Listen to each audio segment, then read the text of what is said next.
have a good day.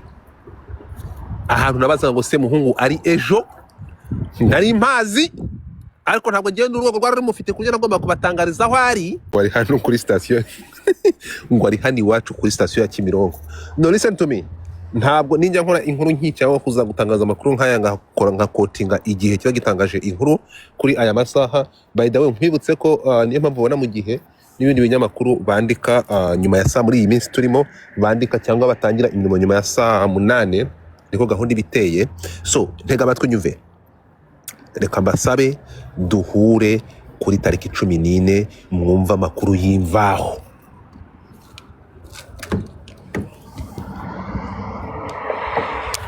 This is Godfather.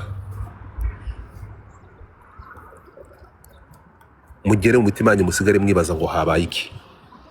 See you, have a good day.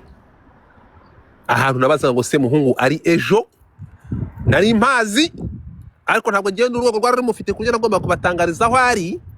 Icyo nagombaga gukora ko ari ukwibaza kuko namwe muri kwibaza ubwo bamaze kuhatubwira, nagombaga kubabwira ko namaze kumenya ahantu ari umuvandimwe. Turasigara twibaza kubera ikariho ari nibi duhaye amakuru iri kunusuranusura, ntabwo duhaye amakuru arambuye.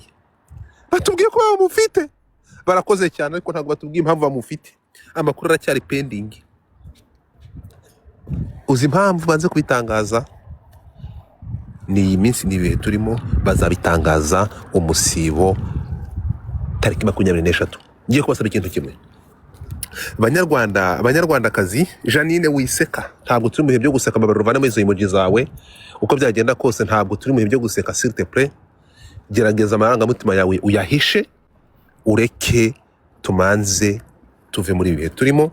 Ndangize mbabwira ngo uko twabikora kose, uko byagenda kose, ntimwibagirwe ko ibihe turimo nibi. Please, niyo mpamvu mbantanze headline yonyine. Namara gutanga headline nkababwira ngo twongere dusubire kuri gahunda n'umurongo turimo. Gahunda ni ukwibuka twiyubaka, dukomeze abavandimwe, dukomerane nabo, dukomere cyane. Hanyuma mbasabe gukomeza kugira indangagaciro nk'izo dufashe muri iki gihe. Narashimira abantu bakoresha izi platform kuba harabayeho kugerageza. Mu nyemerere iyi minsi 3 isigaye tuyikoremo gitwari, tuyemo nk'imfura nk'uko twabigenje. Hanyuma ejo bundi 14 tuzasubira muri gahunda twari turimo, tuzasubira kuri gahunda yacu yo gukomeza twibuka, dukomeza mu minsi 100 aho tuzakomeza kwibuka abacu bazize uko bari. Mbasabe nanabashimira ko we gonna keep in touch, mukomeze kwibuka mwiyubaka, nanabakomeza umwete n'umuhati mwakomeje kugaragaza muri iki cyumweru. Mwanyeretse ko muri imfura kandi mufite u Rwanda ku mutima na gahunda za leta muzubahiriza. Ndabashimiye, ndabakunda, batinya kubi. Kuri tariki 14 ubwo na stay together, mwese mwandikemo ijambo twibuke twiyubaka. Ngayo nguko video. Hello, turi mu bigogwe. Ndabakunda nanjye guys, murakoze. Burya kuko babivuze kuri ngo umugabo mbwa aseka imboye nyuma yuko asetse jihadi nibiki bibaye. Abantu benshi bakomeje kwibaza ati ese niki kintu cyaba cyaje kuba cyafungisha uyu mutinganyi cyangwa tumwite umusore wacu twamwita nkande, twamwita se muhungu Eric. Ni umusore cyangwa tumwite umugore bitewe n'ukuntu wowe umubona.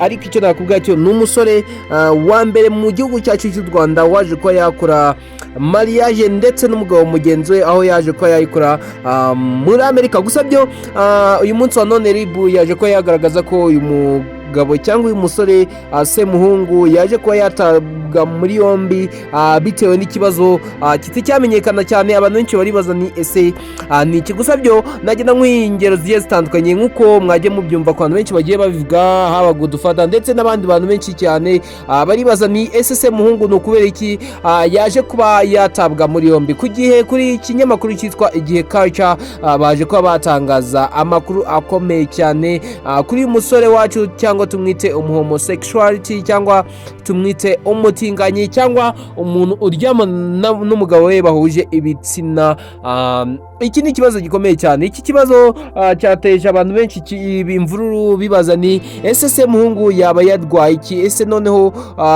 yaba yakoze iki wenda ko tutamukeka icyaha cyo kuba yafata ku ngufu, dore ko nawe ubwe ahubwo ari uwo gufatwa ku ngufu. Semuhungu twamwita ko ibintu arimo kuba yavugwaho tutazi iherezo ryabyo by'uyu mutinganyi uzwi ku mazina ya Semuhungu Eric, umusore ufite amafaranga menshi cyane ariko twamenya type ye ya nyayo. Ese twamwita twashimusha muri type y'abagore cyangwa tumushyire muri type y'abagabo? Semuhungu Eric ni umuntu wagiye utwara ibikombe byinshi cyane, umuntu uzwi cyane hano mu gihugu cyacu cy'u Rwanda.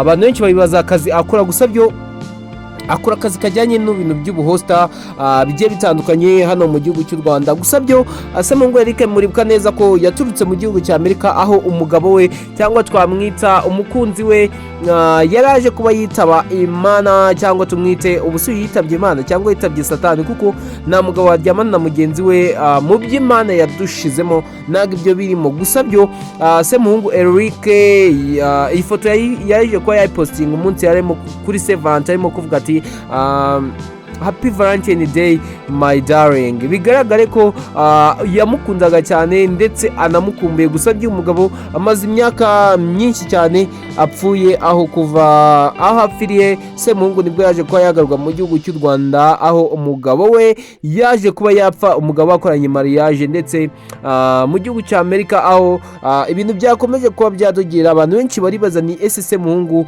yabaye iki, ese Semuhungu mu byaha tutamukekeraho icyo gufata ku ngufu nta kirimo, kuko Semuhungu ntabwo afite ubufata ku ngufu. Gusa byo kamubwire nubwo yishoye mu kazi cyangwa mu mwuga w'ubutinganyi, nyuma y'ibyo ngibyo n'igitsina gabo. Gusa byo Semuhungu abantu benshi baribaza ni Semuhungu byamugendekeye ute, umuntu wagiye utwara award nyinshi bitewe n'uburyo ki umuntu ufite amafaranga menshi cyane, arimo abantu ba mbere bafite inzu nziza hano mu mujyi wa Kigali, abantu barya icyo bashatse, babona icyo bashatse kandi bakakibonera ku gihe, ibintu bikomeye cyane. Ariko se urabitekereza biri buze kuba byavugwaho iki? Ni abantu benshi baribaza ati ese burya ngo umugabo mbwa aseka imbohe, koko nibyo? Nyamara babivuze ukuri koko, umugabo mbwa aseka imbohe. Yasetse aho twakita nka Jihad ngo yafunzwe azira ubugoryi, yagiye ashyira abantu benshi hanze, ariko ndakeka ko ari iryo herezo rye, nawe ibyo yagiye akorera abandi I think ko bigiye kuba byamugarukira. Gusa byo ndagira mbwire ngo gise ku muntu mugenzi wawe uri kuvuga ati njye ejo bazakuba kabiri. Yasetse uwo yasetse, none ubu ngubu amusanze mu gihome, cyangwa tubyite aho bita imahanga. Cyo ari ubwa mbere ugeze hano ngaha, nakubwira kanda kubita subscribe, tujye tubana no mu bindi biganiro bigiye bitandukanye ndetse umenye n'amateka agiye atandukanye.